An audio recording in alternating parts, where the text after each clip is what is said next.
So I'm going to explain linear programming from scratch. Let's go.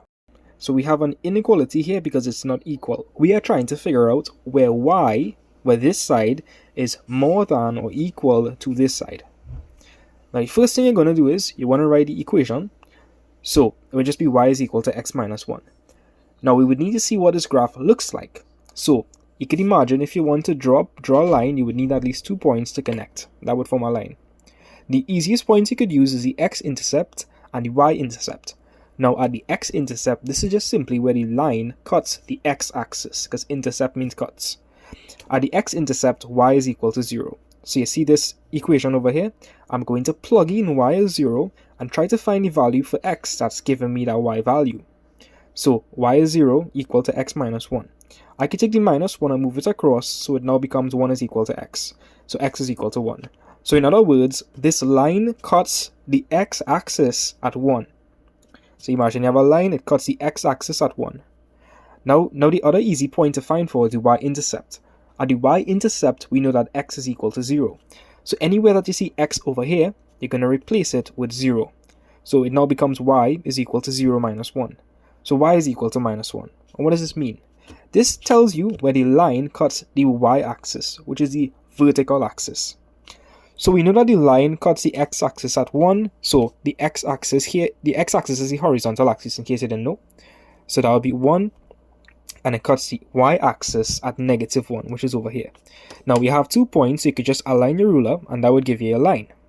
Now you need to understand that any point that lies on the line will give you an equation. It will satisfy this expression and make an equation. And if you don't believe me, let me show you, right? Suppose I take this point 2, 1, which is actually on the line. So x is 2 and y is 1. So I'll plug that in into this to verify if it does satisfy it. So y is 1 and x is 2. So I end up with 1 is equal to 2 minus 1. And we could all agree 1 is equal to 1. So any point that is on the line itself is going to give you an equation, meaning that the left-hand side, what's on the left, is going to be equal to what's on the right. Hope you understand that. So what do you think would happen if you take a point that is not on the line? Well, if you take a point that isn't on the line, it would not be equal. And we are trying to figure out where it is more than or equal to. So let's just say we took this point over here on this side of the graph. As you can see, this line, it divides the graph into 2 different regions. This region here and this region over here. So minus 2, 4. So let's plug that in into this and leave out the equal sign for now, because we know it's not going to be equal. So y and x minus 1. So the x value is minus 2 and the y value is 4. So y is 4.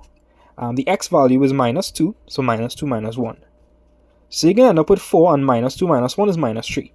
Would you say 4 is less than minus 3 or 4 is more than minus 3? Well, it would be safe to say that 4 is more than minus 3.